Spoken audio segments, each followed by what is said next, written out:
30 years ago, a bloody drama unfolded in Los Angeles, the brutality of which surpassed even the most chilling horror film shot in that city. The double murder suspect is perhaps the most notorious defendant in American history, OJ Simpson, American football superstar. The victims are his ex-wife, Nicole Brown Simpson, and her friend Ron Goldman. The trial became the longest case ever prosecuted in the state of California. Does the rich and famous OJ stand a chance of getting away from the law, even though virtually everything proves he was the one who committed the bloody massacre? We'll follow this frenetic case together to its shocking conclusion. What follows is the story behind the trial of the century. On the evening of June 12, 1994, in the quiet upscale neighborhood of LA Brentwood, around 10:15 p.m., residents on South Bundy Drive heard a dog barking.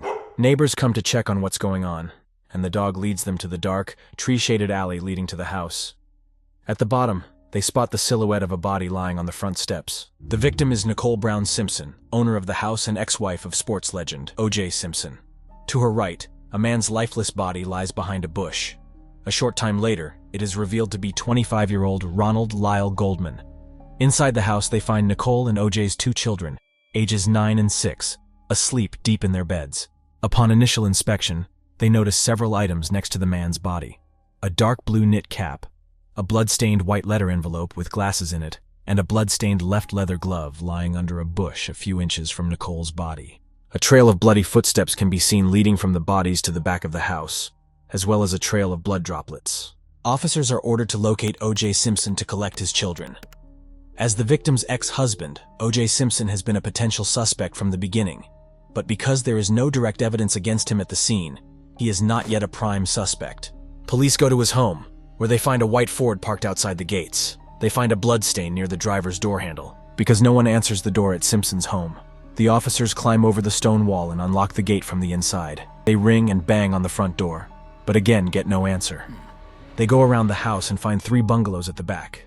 In one, they find Simpson's friend Kato Cayley, and in the second, his daughter Arnold Simpson.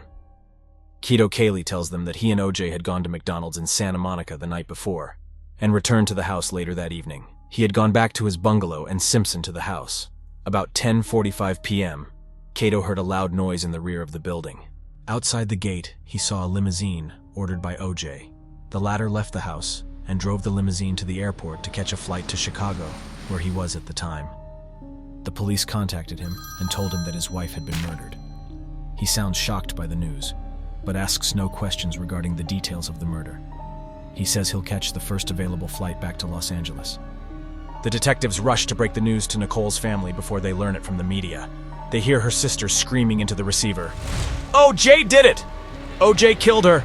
I knew that son of a bitch would kill her!" In OJ's backyard, behind the bungalow, detectives find a leather right glove matching the left one found at the scene. They also find a trail of blood drops near the 2 cars, a Bentley and a Saab, parked in front of the house. While detectives, prosecutors, and lawyers search Simpson's home, he returns from Chicago. The middle finger of his left hand is bandaged. He claims he cut himself on a broken glass at the hotel where he was staying. The next day, they questioned him briefly, photographed the wound, and took a blood sample. Much conjecture was subsequently made about the amount of blood taken from Simpson that afternoon, and the simple procedure of taking blood samples from the scene is blown out of proportion and becomes an endless source of argument between the defense and the prosecution. Among the items found and described in Simpson's home were blood-soaked socks, which DNA forensics determined had a 1 in 7.7 billion chance of not being Nicole Brown Simpson's. The circle of evidence for the brutal murders is narrowing more and more around OJ Simpson. When she died, Nicole Brown Simpson was 35 years old. She was born in 1959 in Germany. When she met OJ Simpson, Nicole was working as a waitress in a Beverly Hills nightclub. She was then 18 and he was 30, married with a family. 8 years later, OJ got divorced and married Nicole on February 2nd, 1985. Nicole moved into his spacious home on Rockingham Avenue, and they lived happily for a while. They had 2 children, Sydney and Justin. Their separation came in January 1992 when Nicole, along with the children, went to live in a rented house on South Bundy Street. There is no shortage of evidence that there was physical violence in the marriage. On New Year's Eve 1989, an incident ended with the police coming to their home. OJ was charged with battery on his wife, which he did not contest, and was sentenced to 120 hours of community service and 2 years probation.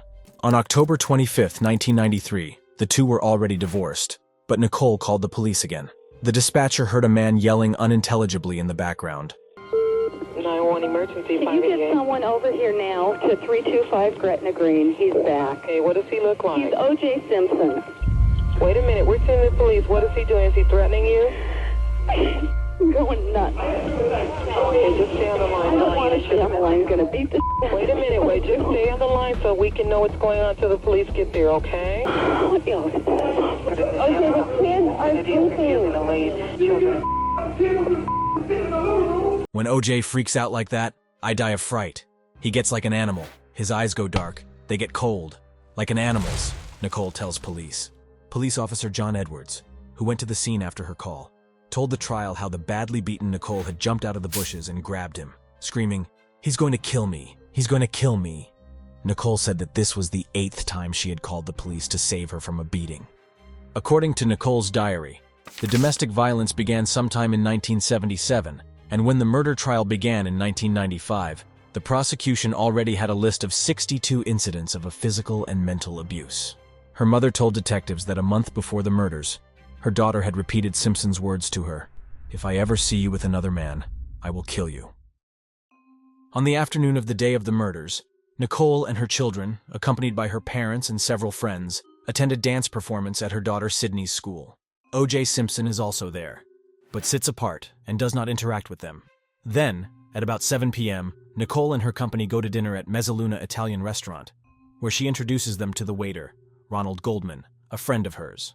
The young man dreams of a career as a model and actor. A few months before his death, he met Nicole and she let him drive her around in her Ferrari, an experience he described to his friends as the coolest thing he had ever done. The two go to the same gym, not far from the Mezzaluna restaurant, and although they seem close, everyone knows they're just good friends. About 40 minutes after they all leave the restaurant and part ways, Nicole's mother finds out she forgot her sunglasses and calls the restaurant manager. As luck would have it, one of the employees finds the glasses. But this definitely does not bring luck to Goldman. Nicole calls him and asks him to bring her the glasses when his shift is over. Orenthal James Simpson was born on July 9, 1947 in San Francisco. He was diagnosed with rickets at the age of 2 and had to wear splints on his legs until the age of 5. At 13, he became a member of the Persian Warriors street gang, and in 1962, when he was 15, he was sent to reform school for a time. His father turned out to be homosexual and left his mother for another man, then died of AIDS in 1986. When he was just 18, OJ married his school sweetheart, Marguerite White, and their first child, Arnold, was born in December 1968. They had 2 more children were born to them, Jason and Aaron. However, the youngest, Aaron, died in a swimming pool at the age of 2. OJ Simpson is one of the icons of the American popular culture. He played professionally as a running back in the National Football League for 11 seasons. When he was inducted into the Hall of Fame in '85, he credited his mother for his success, to which she responded thus, "I didn't believe he would become so successful, but he always told me I would read about him in the newspapers someday." And my oldest daughter would add, "in the Crime Chronicle." 10 years later, that prophecy was coming true. Since only one pair of bloody footprints was found, it was assumed that the killer was one. The knife used in the murders was most likely a 15 centimeters long blade. Later, it will become clear that Simpson bought exactly the same knife. The driver of the limousine that drove OJ to the airport told police that he arrived 20 minutes early and tried unsuccessfully to reach someone at the house on the gate intercom. At 10:50 p.m., he saw a man in dark clothing hurrying toward the house, and when he called again on the intercom, a man who identified himself as Simpson answered and told him he had fallen asleep and would be right down. When he got off, Simpson was sweating noticeably and insisted that the air conditioning stay on all the way to the airport. On June 16th, preliminary DNA test results showed that the blood on the glove found at Simpson's mansion belonged to him and the 2 victims. That evening, Detectives Vanatter and Lang reviewed the evidence collected and decided that all signs pointed to Simpson as the killer. So, the 2 detectives pressed formal charges. At Nicole's funeral on June 16th, OJ Simpson leans over the casket, kisses Nicole on the lips and whispers, "I'm so sorry, Nikki. I'm so sorry." The next morning, Detectives Lang and Vanatter and prosecutor Marcia Clark prepare a 4-page long arrest warrant and inform Simpson's attorney Robert Shapiro that his client must surrender or he will be arrested. After he doesn't surrender for several hours, 3 patrol cars head to the home of Simpson's friend Robert Kardashian, with whom the star has been staying since the funeral. There they learn that OJ and his close friend Al Cowlings have driven off somewhere in a white Ford. At 2 p.m., the official police spokesman announces at a press conference that a warrant has been issued for the arrest of Simpson. At 5 p.m., his attorney Robert Shapiro appears on television and urges him to surrender immediately. Robert Kardashian discovers a suicide note written earlier by Simpson in his home. The letter is long, disjointed, and sentimental. In it, he maintains his innocence. Police tracked Cowlings and Simpson's cell phones and found the car driving on Route 5. The media learns of what's going on, and the skies above the car fill with TV helicopters. The slow-motion chase becomes the most watched live television broadcast in American history. The only event that comes close is the moon landing. The race ends after Cowlings pulls into the driveway in front of Simpson's home and shuts off the engine. Almost a full hour later, after endless admonitions from Cowlings and the team of negotiators, Simpson finally gets out of the car and surrenders. Inside the white Ford Bronco, detectives found a passenger bag containing Simpson's passport, a disguise kit consisting of a fake mustache and beard, and a .357 Magnum revolver. Trial for the double murder was scheduled for January 25, 1995. OJ pleaded not guilty. Judge Lance Ito was selected to preside over the upcoming trial. The governor of California is believed to have appointed him primarily because of his Asian ancestry in what was shaping up to be a racially challenged case. Robert Shapiro, who has worked for Simpson before, assembled a team of elite professionals known as the Dream Team. The most prominent of them is Johnny Cochran, a major generator of the racism theme during the trial. Opposing them are the group of prosecutors representing the state of California. For the prosecution, the case seems relatively straightforward and supported by a mountain of evidence. That OJ Simpson abused Nicole, became jealous after their breakup, ordered a knife similar to the one used in the murders. He lost the blood-stained gloves, one at the crime scene and one at his mansion. He wore the same size shoes as the footprints at the crime scene. His blood was everywhere, some of it mixed with that of the victims. He had motive and opportunity, and no alibi for the time of the murders. But for the defense, the case is even easier. Their client is an innocent, framed by unscrupulous, dishonest, lying police officers, directed and abetted by their incompetent superiors and public servants. The defense portrayed Simpson as just another black victim of the white criminal justice system. Their first target was Detective Mark Furman. An article appeared in the New Yorker magazine implying that the detective who found the glove in Simpson's mansion actually planted it there himself. This suspicion is sown by illuminating Furman's highly racist views. To the police, the thought that Furman could have planted the glove is laughable. He was the 17th detective to come to the scene, and all before him had seen only one glove. The bloodied socks that were found in OJ's house also become a weapon for the defense. The police records everything during the search, but because the camera hadn't been used for a long time and the clock is wrong, the defense argues that the socks had been planted. Newsweek writes, "The prosecution theoretically lost the case the moment the mostly African-American jurors were selected. The jurors were sequestered on the 5th floor of the Intercontinental Hotel, where they remained until the end of the trial, which lasted 267 days. As the prosecutors pointed out during the trial, with such a mountain of evidence to prove OJ Simpson is innocent, meant that absolutely everyone involved in the case was a corrupt liar, involved in a vast conspiracy." Cochran states categorically that the evidence gathered in the case is compromised, tainted, and completely fabricated. Devious tricks were also applied. On the 3rd week after the trial began, Judge Ito led the entire jury on something of a field trip into the world of the rich and famous. The jury and the defense and prosecution teams headed to Brentwood, along the same highway that had been the scene of the Simpson and Al Cowling police chase the previous June. They passed the apartment where Ron Goldman lived for rent, then the Mezzaluna restaurant, where he worked. They passed the fatal address on South Bundy Street. From there, they headed to OJ's home. Although there is a court order that both crime scenes remain untouched, the defense has gone to great lengths to create a suitable setting for their client. All the pictures of half-dressed women in his home, including a nude photo of Paula Barbieri, his girlfriend at the time of the murders, have been replaced by more decorous images. Photographs of his mother and Martin Luther King Jr., as well as a copy of Norman Rockwell's painting, The Problem We Live With, depicting the integration of a black girl into a white school. A Bible also appears on the nightstand next to Simpson's bed. What use this excursion was is never clear. Chris Darden thinks the jurors took the trip as a welcome diversion after their long exile in the hotel. As the trial progresses, the mountain of evidence rises ever higher around Simpson. The defense then throws itself into the battle with all its force, focusing on its two mainstays. First, the racist attitude of the police, and second, the shoddy or negligent treatment of biological samples by forensic scientists. Detective Mark Furman has already been targeted. Judge Ito is allowing lawyers to ask the detective if he has used the word Negro in the last 10 years. By allowing this, Ito fundamentally changes the nature of the case. Recordings made 10 years ago are played in which Mark Furman mentions the word Negro at least 41 times. Judge Ito states that he did not want to be accused of withholding information of great public interest, but in fact, all he accomplished was to inflame passions among the black population in the U.S. From that point on, the defense case seemed to be about discrimination and racism, not murder. In his impassioned and emotional closing argument, Attorney Cochran urged jurors to acquit Simpson, comparing Detective Mark Furman's actions to those of Adolf Hitler. He urges the jury to confront a lying genocidal cop. This enraged the father of Ronald Goldman, who railed against Cochran's manipulation.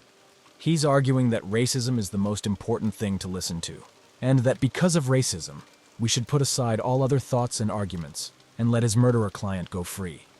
This man is sick and should be locked up. After making an immense effort to destroy the reputations of the police officers involved in the investigation, the defense turns to the experts called to testify about the blood samples found at the crime scenes. The defense claims Simpson's blood was planted by corrupt police officers, and in fact, with these DNA tests, several experts prove conclusively the odds that the blood found near the bodies came from someone other than Simpson are 1 in 170 million. The blood on the socks matches Nicole's. 3. Blood samples taken from inside the Ford bear a mixture of Simpson's, Nicole's, and Ronald Goldman's genetic fingerprints. The blood on the glove found behind his home bears traces of his DNA and those of Brown and Goldman. However, attorneys ask countless hypothetical questions about the possibility that the DNA tests are inaccurate or could be interpreted in different ways. There are 10,000 references to DNA in the 50,000 pages of case notes. According to prosecutor Chris Darden and his team, the trail of evidence is as clear as if Simpson had been videotaped committing the murders. He left footprints from a particular brand of shoes on South Bundy Street. Simpson denies ever owning any of this model, calling them terribly ugly. But on September 26, 1993, a photographer captured the former football player wearing exactly those shoes at New York's Rich Stadium. An FBI officer and hair specialist testified that the hairs on the hat and the 12 hairs found on Goldman's shirt carried the characteristics of Simpson's hair. He also identified the hairs found on the glove in OJ's yard as consistent with those of Nicole and Goldman. The agent also says that the blue-black cotton fibers found on the murdered Goldman's shirt matched those on the socks found in Simpson's bedroom. At least 8 separate drops of Simpson's blood were at the scene. Never in the history of the California justice system has so much blood and DNA evidence been collected and presented to prove a defendant's guilt. But the defense throws down the common sense: a glove.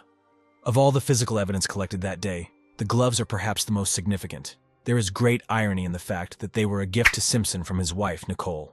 The prosecution produced press photographs and video footage of Simpson wearing this type of leather glove in football reports from 1993 and 94.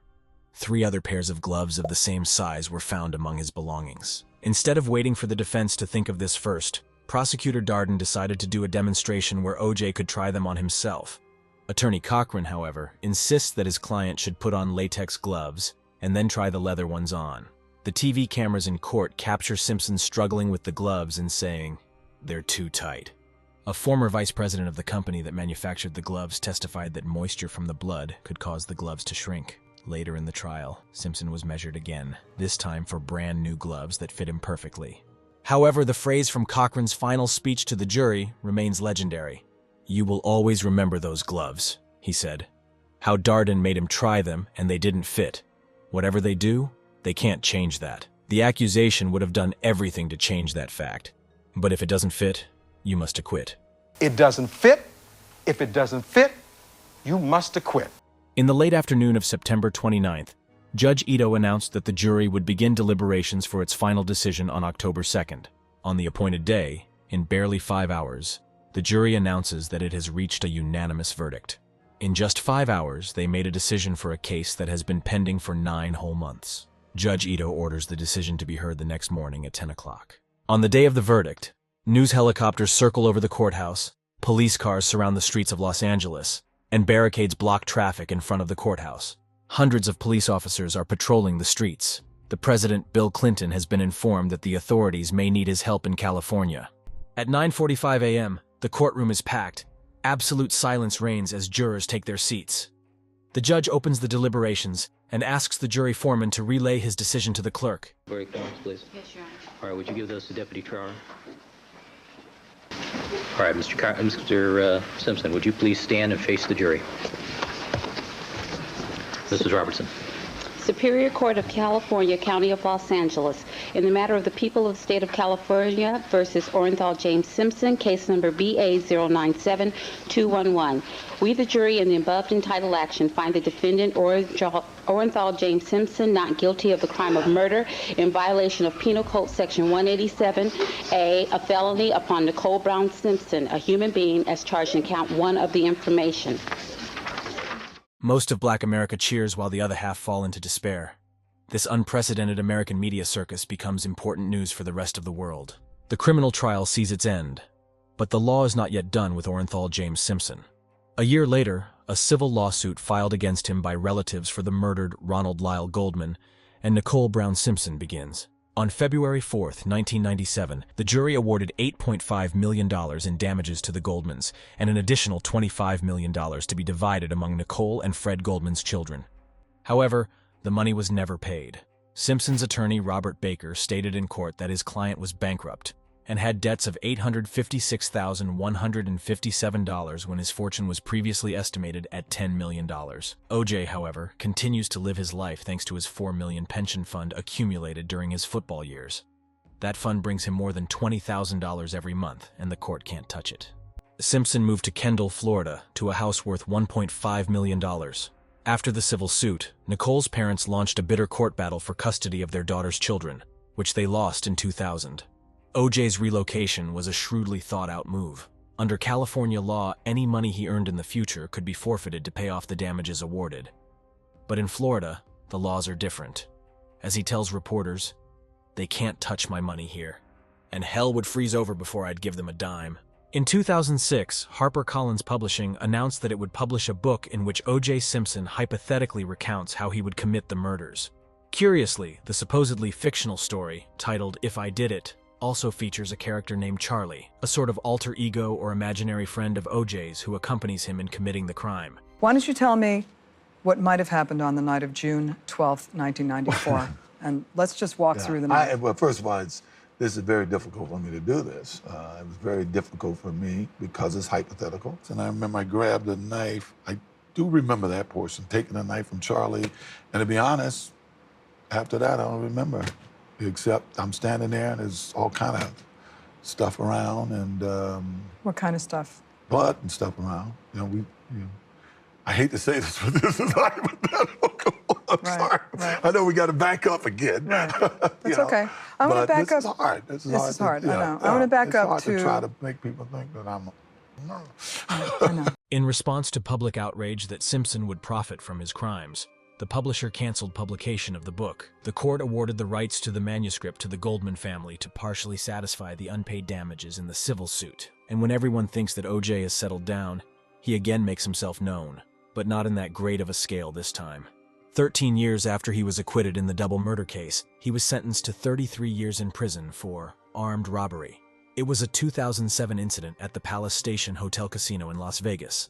According to the indictment, Simpson, along with 5 of his henchmen, stole merchandise and personal memorabilia from collectible sporting goods dealers. OJ maintained to the last that these items were stolen from him, and he was only reclaiming what originally belonged to him. Despite his version, he was convicted and served 9 years in the Lovelock Correctional Center, Nevada, after which he was released early on July 20th, 2017. To vote to grant parole when eligible, and that will conclude this hearing. Thank you. Familiar, isn't it? Orenthal James Simpson not guilty of the crime of murder in violation of Penal Code Section 187A. All 4 members of his early release committee took into account his clean criminal record prior to this conviction, his low risk of committing another crime, and again, OJ's good reputation in the community, as well as his plans for the future, which include coming home to his family in Florida. Bruce Fromong, one of the 2 victims of the sporting goods salesman, stated at the hearing that Simpson deserved to be released and be with his children. "He's a good man," Fromong said. "He just made a mistake." So the good man, Orenthal James Simpson, whom the justice system officially says did not make the mistake of killing 2 people in a particularly cruel manner 22 years ago, even though there are mountains of evidence to support the contrary claim, is finally out after serving nearly 10 years in prison for another crime. If you want to learn about another chilling story of crime and punishment, watch this video about Sechi Lop, the drug trafficker whose profits even Pablo Escobar might envy.